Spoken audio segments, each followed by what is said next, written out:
कभी शिवालय नहीं गया, कभी शंकर के मंदिर नहीं गया, मेरे शंकर के दरवाजे पर कोई भेद, मेरे शिव के दरवाजे पर कोई भेद नहीं है, शंकर की चौखट पर कोई भेद नहीं है, शंकर के द्वार पर कोई भेद नहीं है।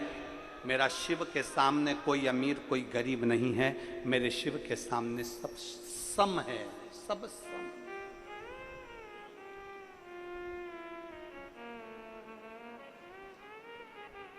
इसलिए आप लोग वो एक लाइन गुनगुनाते हो ना, भूत प्रेत नित करे चाकरी और सबका यहाँ गुजारा, अजब है भोलानाथ ये दरबार, दरबार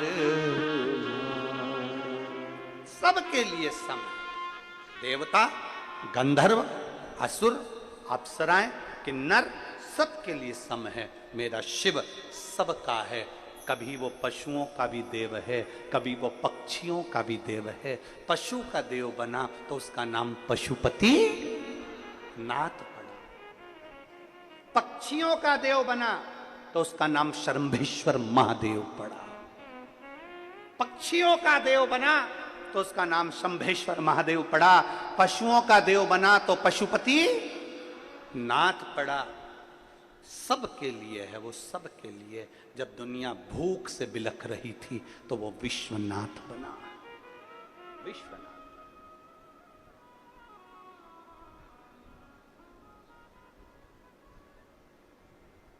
वो अनाथ होए कैसे, वो अनाथ होए कैसे जिसका विश्वनाथ है, वो अनाथ हो ही नहीं सकता।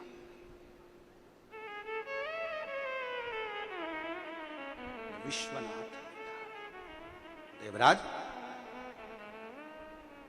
ब्राह्मण के घर में जन्म लेने के बाद भी देवराज, ब्राह्मण कुल में जन्म लेने के बाद भी देवराज श्रेष्ठ नहीं। देखे चले कि नहीं चले। एक अभी तक खुद के लिए लाता था, अब एक स्त्री का संग आ गया उसके साथ, नहीं था मीराबाई के मन में कोई, एक वैश्या का संग आ गया उसके साथ। मन सो मोही पावा और मोही छल। और स्त्री ने कहा, वैश्या ने कहा कि देखो रानी के गले में जो हार पड़ा हुआ है वो हार मुझे चाहिए, रानी हार मेरे गले में। करके मर गए साहब, देखो तो सही सतयुग से उठाओ द्वापर में कितने ये रानी हार बहुत आफत करा देता। कितने साधक। मेरी जीजियों से निवेदन है, तुम्हारे घर में गले में जो फूल का हार तुम्हारे पति ने डाला है ना, वो हार तक सीमित रखो, ज्यादा रानी हार की चाह मत करो। रानी हार जिस दिन आता है तो तुम्हें भी रानी जैसा दूर बिठा देता है और राजा अलमस्त हो जाता है। इसलिए निवेदन, रानी हार की चाह नहीं, दूसरे के धन की चाह नहीं, दूसरे की वैभव की चाह नहीं, दूसरे की ठाट की चाह नहीं, दूसरे के ठाट की चाह मत रखना। भाव शुद्ध था, और भाव जब शुद्ध होगा तो भगवान को मिलने में देरी नहीं लगेगी। कोई सोफे पर बैठा है, कोई कुर्सी पर बैठा है, कोई जमीन पर बैठा है। सबसे ज्यादा अच्छे वो बैठे हैं जो जमीन पर बैठे हैं, क्योंकि इनको गिरने का डर नहीं है, उनको गिरने का डर नहीं है। सोफे पर बैठा हुआ व्यक्ति चिंता में उठकर चले गए और दूसरा बैठ गया तो, कुर्सी पर बैठा हुआ व्यक्ति चिंता में गया और कुर्सी चली गई तो, पर जो जमीन पर बैठा है उसका क्या जाएगा, वो तो बाबा का था और बाबा का रह जाएगा। बैठा अलमस्त तान कर, पास में अपना बैग और बैग के अंदर भेल, बैग में परमल सेव मिक्सचर सब मिला हुआ, टॉफी कुरकुरा सब धरा हुआ, बिस्कुट विस्कुट सब रखा, और कथा चल रही है और ये धीरे धीरे चल रही है। और बैग भी रखा, अपना आसन भी बिछा, दरी भी बिछी, बड़े अलमस्ती में। और दिन में तुम कथा सुनो और रात को जो बैग रख रख कर बैठी हैं, मेरा पूरे नांदेड़ वासियों से निवेदन है, अगर दिन में नहीं आ सकते तो रात में आकर इस नजारे को देखना। ये कुंभ का नजारा तुम्हें दूसरी बार नहीं मिलेगा।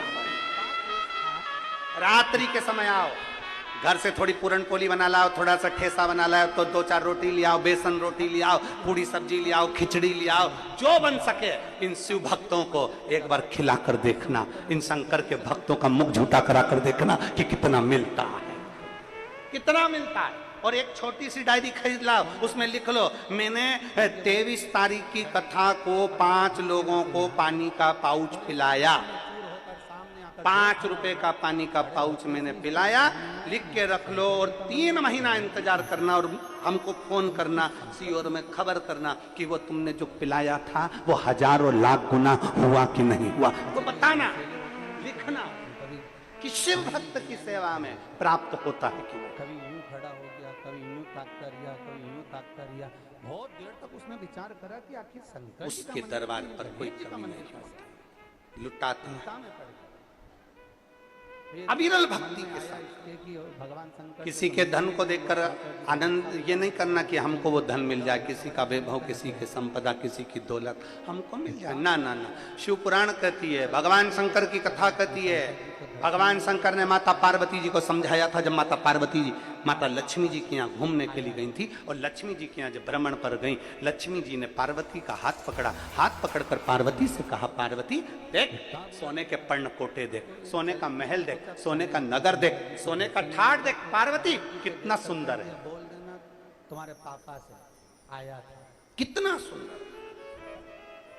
कह दे। और पार्वती, एक मेरा सोने का महल, सोने का नगर, सोने का पर्णकोटा, सोने का कलश, सोने का तोरण, और एक तू पार्वती, और जिस तेरे भक्ति पास में क्या है? उसमें भगवान कभी और एक तेरा पति भस्मी रमा लेता है, जटाजूट बांध लेता है, सांप बिच्छुओं के साथ पड़ा रहता है, तेरे ऊपर ध्यान भी नहीं देता। पार्वती की आंख में जल भर गया और माता पार्वती ने कहा, लक्ष्मी मीराबाई गई एक बार वृंदावन, तेरी संपदा तू तेरे पास रख, मना नहीं, तो वृंदावन में तेरा सोने का पर्णकोटा तेरे पास रख, मना नहीं है, पर लक्ष्मी इतना याद रख, जन्म से लेकर आज मेरे तक किसी पति नारी को का कुछ मुख नहीं मत, देखा। जन्म से लेकर आज तक हमारे गुरुजी ने किसी स्त्री का मुख नहीं मेरे देखा। पति को कुछ अंदर मत। कोई नारी प्रवेश ना करे। मीराबाई ने जैसे सोने पढ़ा का तो पर्णकोटा मीरा तो को तेरे मीरा पास को है। लक्ष्मी जी को लगा कि पार्वती को बुरा लग गया, फिर पार्वती का हाथ पकड़ा, पार्वती सोने के वृक्ष, सोने का सरोवर, सोने का तोरण, सोने का घाट, सोने का कलश, सोने का कमल, सोने का राजभवन, सब सोने का। इतने में फिर लक्ष्मी जी ने कहा, एक तेरा पति जिसके पास कुछ भी नहीं। पार्वती ने कहा, लक्ष्मी फिर निवेदन है, तू मेरी बेस्ट फ्रेंड है, कहकर नाचने लगी संत मैं मानती हूँ, पर 2 मिनट के अंदर बेस्ट फ्रेंड की ये दोस्ती टूट जाए। गुस्से में लाल संत ने पूछा, क्यों मीरा? 2 मिनट के अंदर दरवाजे पर पड़ा नहीं क्या मैं लिखा तुझे था? ब्लॉक कि कर मैंने दूंगा। आज तक किसी नारी का मुख नहीं देखा। 2 मिनट लगेगा, बस करना ही